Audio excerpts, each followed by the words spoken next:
जब परस्पर चर्चा होती है ब्रजवासियों में और अरुण ऋषि में, इसी स्थान पर बैठकर तो ब्रज की महिमा का वर्णन करते हैं सभी ब्रजवासी। ब्रजवासी कहते हैं, ऋषिवर आप तो ऋषि हैं, सभी विदित है आपको। वस्तुतः कितनी महिमा है ब्रज की। हमारे ब्रज में ऐसा भगवान ने वहाँ कितनी सुंदर सुंदर लीलाएं की। भगवान ने वहाँ जन्म लिया, गौचारण किया,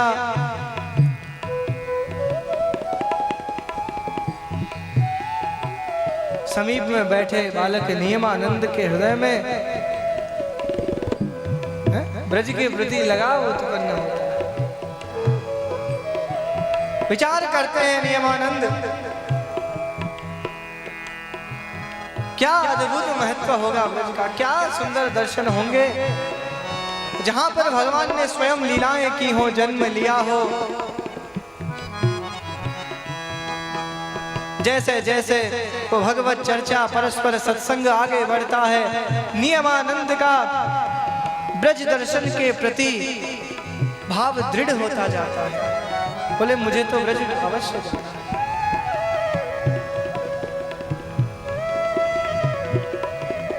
अपने पिता से निवेदन करते हैं, बोले पिताश्री इतनी महिमा है इस ब्रज की, तो क्यों नहीं हम ब्रज में चलकर वहां पर भगवान के दर्शन, उस ब्रज मंडल का दर्शन करना चाहिए, वहां पर निवास करने का सौभाग्य हमें मिले। सभी ब्रजवासी कहते हैं कि अभी हम दक्षिण भारत की यात्रा पर हैं, हम लौटकर आते हैं, फिर विचार करेंगे।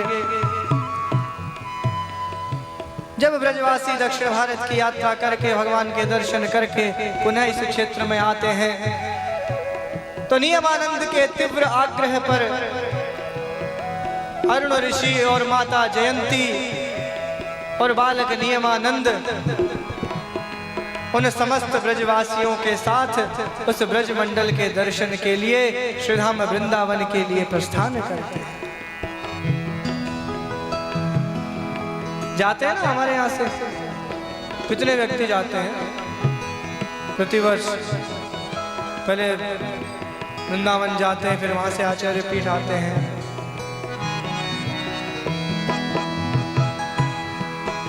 वो अलग से पता चल जाता है कि ये वहां से मूंगी पैठन से आए। क्या सुंदर टोपी है। ये महाराष्ट्र की विशेषता है, बड़ी सुंदर। महाराष्ट्र वाले एक बात है, टोपी पहनते हैं। नहीं पहनाते नहीं है, सीधे होते हैं, सरल होते हैं। ये तो मेरा अनुभव है इतने 12 वर्षों में यहाँ का। अब देखिए इतनी विशाल व्यवस्था,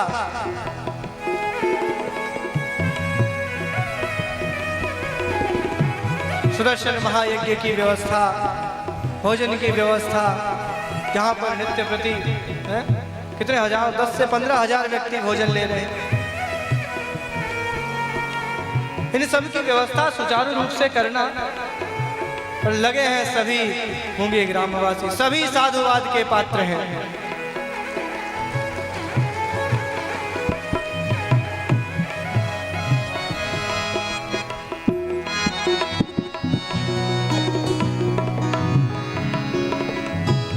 नियमानंद ब्रज मंडल के दर्शन के लिए प्रस्थान करते हैं इस क्षेत्र से।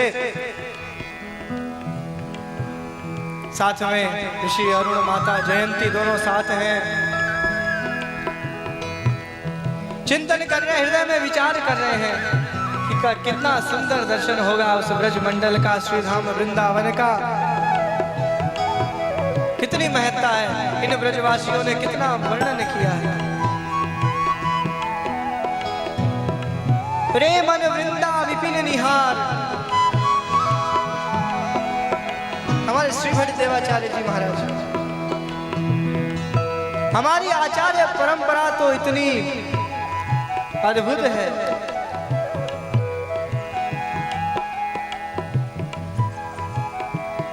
उनके भावों को, उनकी रचनाओं को आप सभी पढ़ें। विदित होगा कि भगवान की रसमय उपासना कैसे की जाती है।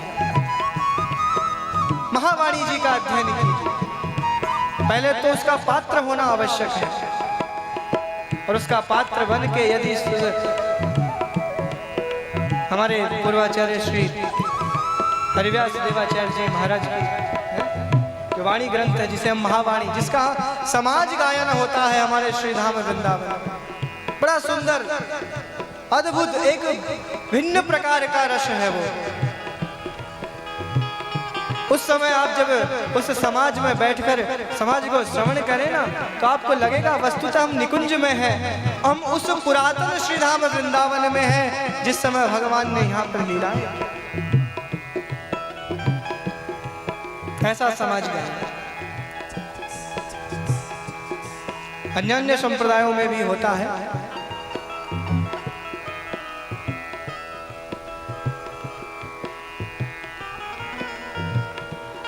रे मन वृंदा विपिन निहार,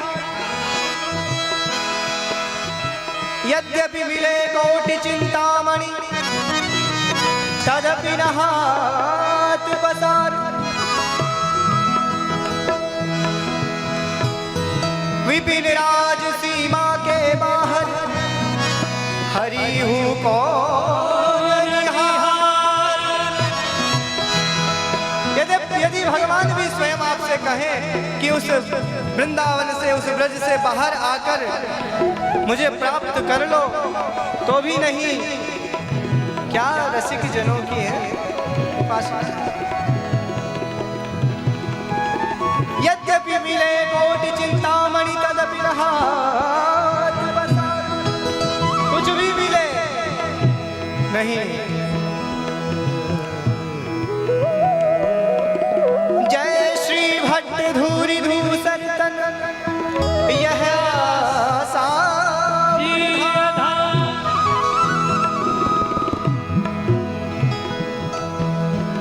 उस ब्रज मंडल में निवास मिल जाए, उस ब्रज रज को मस्तक पर चढ़ाने का सौभाग्य मिल जाए, इससे बड़ी और उपलब्धि हमारे जीवन में कुछ हो ही नहीं। इतनी महत्ता है।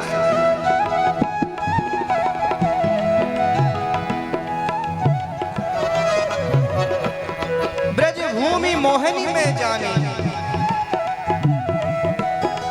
ब्रज भूमि और कुछ अतिरिक्त नहीं, वह ब्रज भूमि भगवान स्वयं है। ब्रज भूमि मोहन है।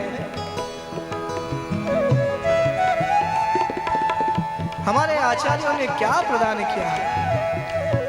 निम्बार्क भगवान से लेकर हमारे वर्तमान आचार्य श्री तक का जो साहित्य है, उसको हम यदि एक बार आलोढ़न प्रोढ़न कर ले, एक बार अध्ययन कर ले, निश्चित मानिए कुछ पढ़ने की आवश्यकता ही नहीं।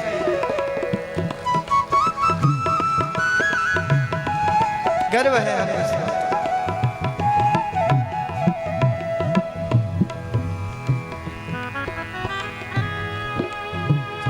साहित्य से परिपूर्ण है हमारी निम्बार्क संप्रदाय।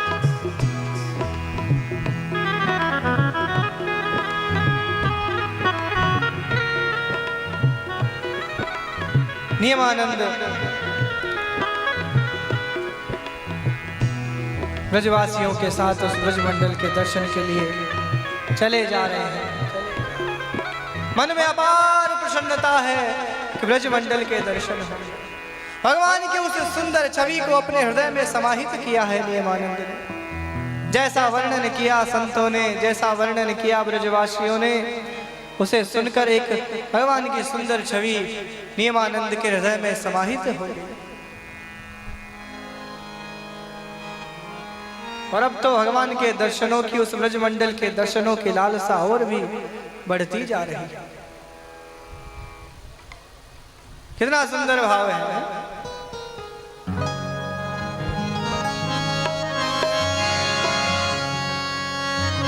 अरे भाई, नियमानंद के साथ में यहां से हम सभी भी तो चलेंगे दर्शन के, नहीं चलोगे क्या?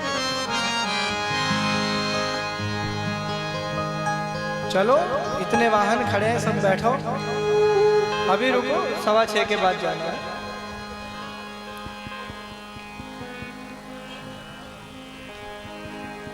मन बस गयो नंद किशोर। नियमानंद के हृदय में केवल भगवान का वास हो चुका है। और बस अब तो यही उत्कंठा है, ब्रज में पहुंच जाए तो वहां पर निवास हो। मन बस गयो नंद किशोर, मुझे अब जाना नहीं कहीं और।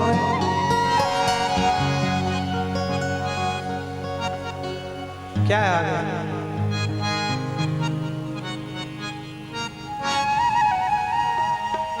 नहीं बसना चाहते हो?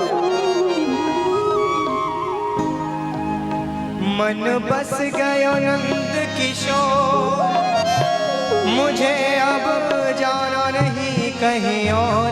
बसा लो वृंदावन में, बसा लो वृंदावन में, बसा लो वृंदावन में, बसा लो वृंदावन में। मन बस गयो नंद किशोर, बस गयो नंद किशोर। सभी गाइए जिसको ब्रज में निवास करना है। मैंने सुना मराठी नृत्य बड़ा अच्छा करते हैं, है ना? तो मन बस गयो नंद किशोर, गयो नंद किशोर, मुझे अब जाना नहीं कहीं और। बसा लो वृंदावन में, बसा लो वृंदावन में, बसा लो वृंदावन में, बसा लो वृंदावन में।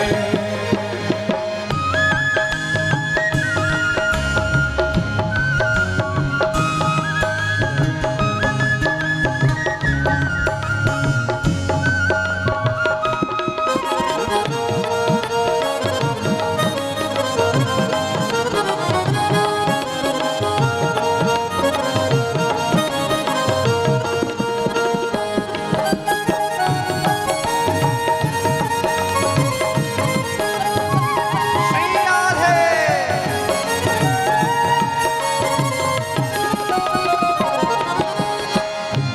वहां जाकर क्या करोगे आप सभी? चाकर बनकर सेवा करूंगा, चाकर बनकर सेवा करूंगा, भिक्षा मांग कलेवा करूंगा। ओ भिक्षा मांग कलेवा करूंगा, चाकर बनकर सेवा करूंगा, चाकर बनकर सेवा करूंगा, भिक्षा मांग कलेवा करूंगा। भिक्षा मांग कलेवा करूंगा। भिक्षा क्या होती है? आप इस भिक्षा को अन्यथा मत लेना। हमारे जो संत रसिक जन ब्रजवासियों के घर से जो मधुकरी करते हैं, जो भगवत प्रसाद प्राप्त होता है, उस भिक्षा को मधुकरी कहा जाता है। कितनी महत्ता है, ये ब्रजवासियों के उस प्रसाद का महत्व बताती है। ओ चाकर बनकर सेवा करूंगा, चाकर बनकर सेवा करूंगा, भिक्षा मांग कलेवा करूंगा। भिक्षा मांग कलेवा करूंगा। तेरे दर्श करूंगा उठ भोर, तेरे दर्श करूंगा उठ भोर, मुझे अब जाना नहीं कहीं और। बसा लो वृंदावन में, बसा लो वृंदावन में, बसा लो वृंदावन में, बसा लो वृंदावन में। मन बस गयो नंद किशोर, मन बस गयो नंद किशोर, मुझे अब जाना नहीं कहीं और। बसा लो वृंदावन में, बसा लो वृंदावन में, बसा लो वृंदावन में,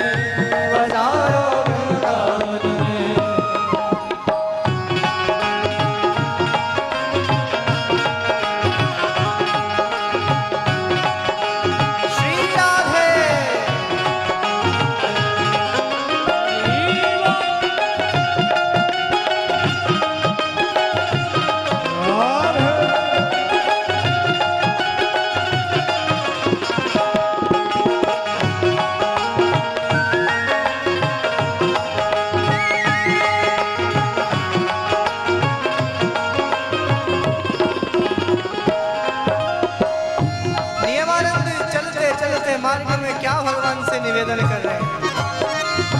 सौंप दिया अब जीवन तो है, सौंप दिया अब जीवन तो है, सौंप दिया अब जीवन तो है, सौंप दिया अब जीवन तो है।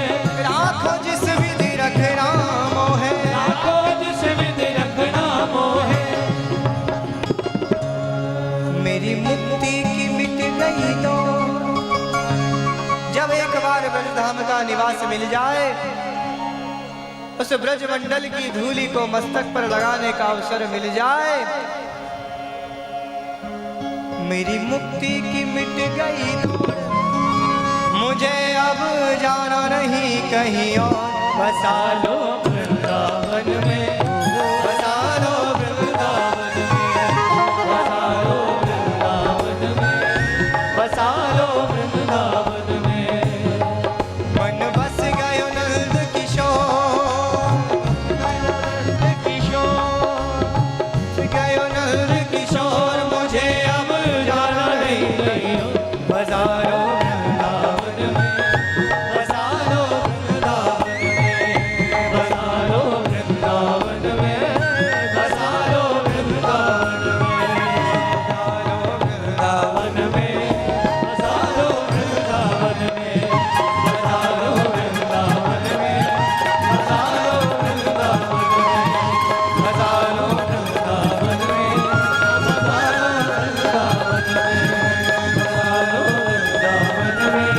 बसा लो वृंदावन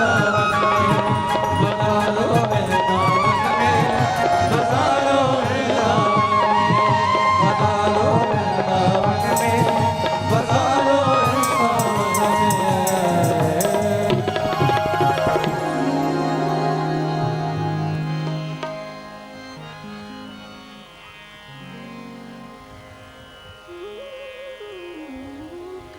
वृंदावन में वास ऐसे ही नहीं मिलता भाई। जब हम उसके योग्य होते हैं ना, और भगवान की जब कृपा होती है, श्याम सुंदर हमारे श्यामा श्याम जब वो अपना सानिध्य प्रदान करना चाहें, अपना सायुज्य प्रदान करना चाहें, अपनी सहचरिता प्रदान करना चाहें, तब हमें श्रीधाम वृंदावन का वास मिलता है। इसी प्रकार भगवान के नाम का गुणगान करते करते नियमानंद ब्रज में पहुंच जाते हैं। ब्रज में पहुंचकर श्रीधाम वृंदावन में यमुना जी के परम पावन तट पर कुछ समय निवास करके गिरिराज गोवर्धन पधारते हैं। गिरिराज गोवर्धन की परम पावन तलहटी बड़ा रमणीय स्थल है। अरुण ऋषि और नियमानंद यही विचार करते हैं कि अब से हम यहीं निवास करेंगे और वहीं पर आश्रम का निर्माण होता है। उस श्री गिरिराज गोवर्धन की जो तलहटी है, जहां पर निम्बार्क भगवान ने, नियमानंद ने अपना निवास संप्रदाय के अनुयायी को आवश्यक है कि वो निम्ब ग्राम में जाकर निम्बार्क भगवान की तपस्थली को प्रणाम करें।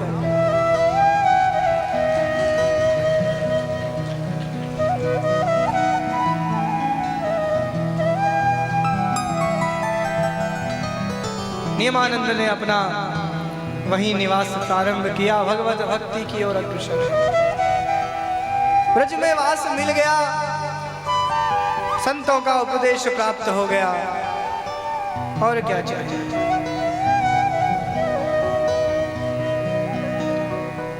उधर ब्रह्मा जी को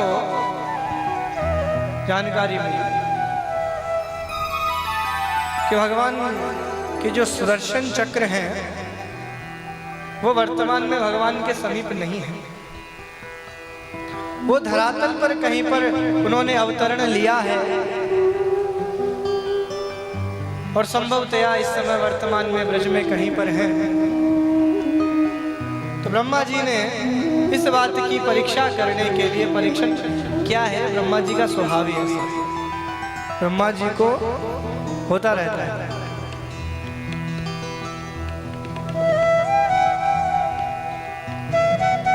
कब कब हुआ बताओ।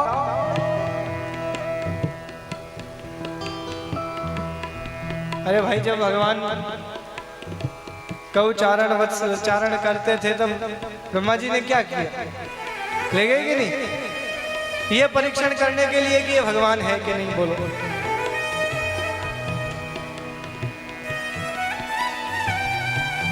तो इनको क्या है कि भ्रम होता रहता है। देखो भाई यूं तो ब्रह्मा जी हमारे लिए बड़े सम्मान के, क्योंकि हम जिस क्षेत्र से हैं हम लोग सभी कहां से, पुष्कर से है ना। आचार्य पीठ कहाँ अवस्थित है? निम्बार्काचार्य पुष्कर क्षेत्र में है, अजमेर किशनगढ़ के निकट निम्बार्क तीर्थ है। वहां पर ये जो आप दर्शन कर रहे हैं ना पीछे, ये निम्बार्क तीर्थ है। पद्म पुराण के 158वें अध्याय में देखना, उमा महेश्वर संवाद में पूरा वर्णन मिलेगा आपको। निम्बार्कतः परम तीर्थम न भूतो न भविष्यति।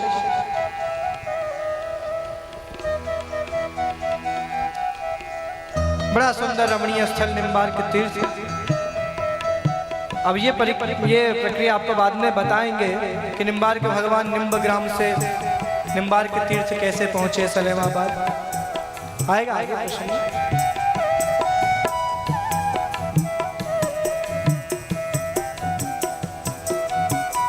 एक ही मंदिर है ब्रह्मा जी का पुष्कर राज में, जाते हैं ना सब जब दर्शन। प्रत्येक सनातन धर्मी को, हिंदू को जीवन में एक बार कम से कम तीर्थ गुरु पुष्कर में अवश्य जाना चाहिए। हमारे समस्त तीर्थों के गुरु हैं।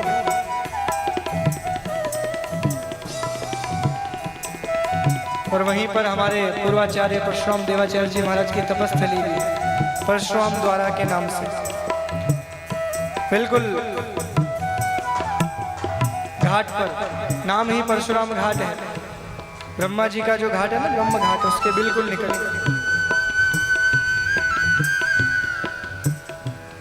भक्तिमती मीराबाई के जो आराध्य देव ठाकुर हैं गिरधर गोपाल, वो वहां पर आज भी विद्यमान है। कभी भी दर्शन करना चाहो तो हमारे परशुराम द्वारा में जाके दर्शन कर लेना, फिर मत कहना बताया नहीं।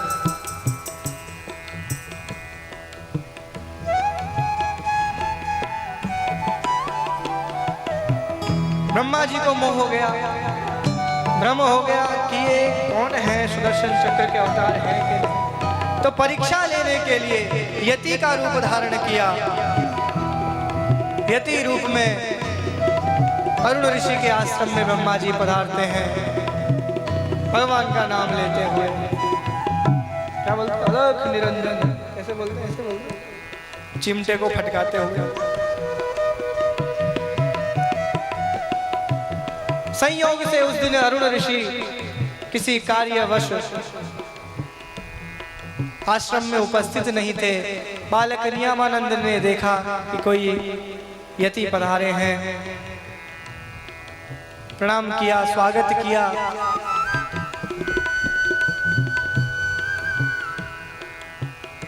संध्या का समय है,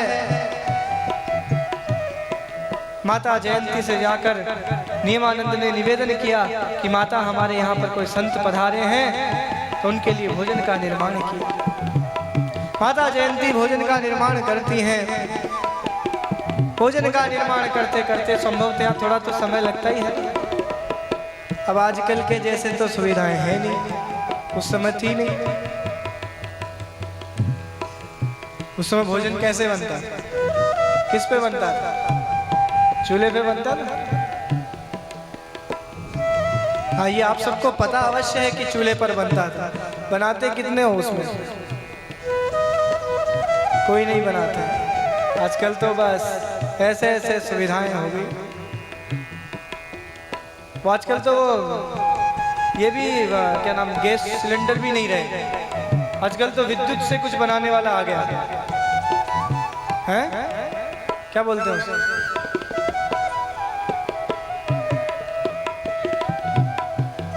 क्या उसका नाम है ना, वो उस पर कुछ रखते हैं। हाँ, वो जो भी है, ओवन कुछ कहते हैं क्या उसको? ऐसी ऐसी सुविधाएं हो गई, तुरंत भोजन का निर्माण हो जाता है, पर वो स्वास्थ्य के लिए लाभदायक नहीं होता, ये बात निश्चित मानिए। वो जितना शीघ्र बनता है ना, उतना ही शीघ्र स्वास्थ्य को अस्वस्थ करता है। पहले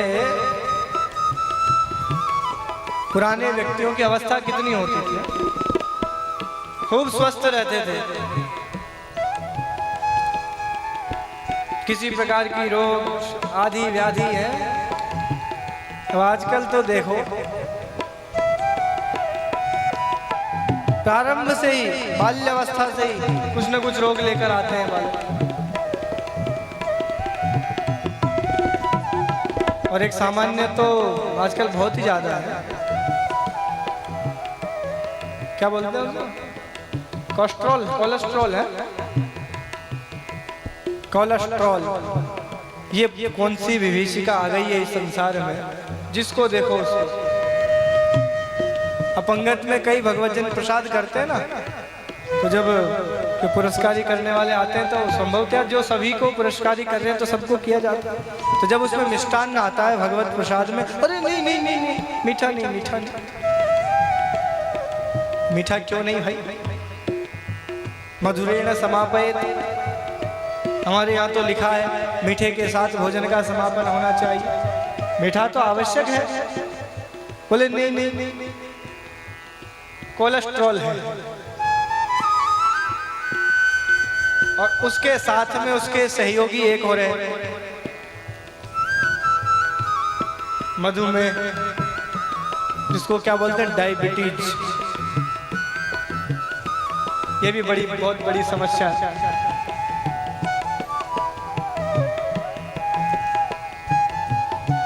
इस समय संसार की अगर सबसे बड़ी समस्या पूछी जाए तो यही मिलेगी आपको।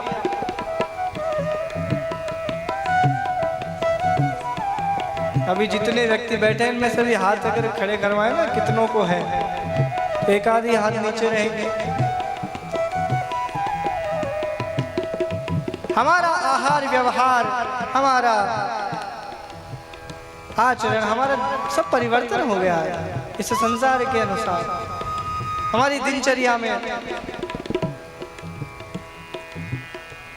परिवर्तन आ गया, तो संभवतः स्वाभाविक है कि स्वास्थ्य अस्वस्थ होगा। चूल्हे की रोटी पाया करो जितना संभव हो।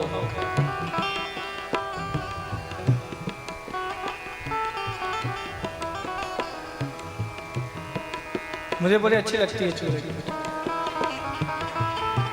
जब कभी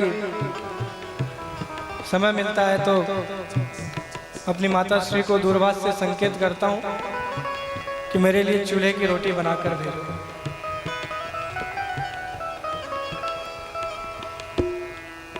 बड़ा स्वाद आता है उसमें।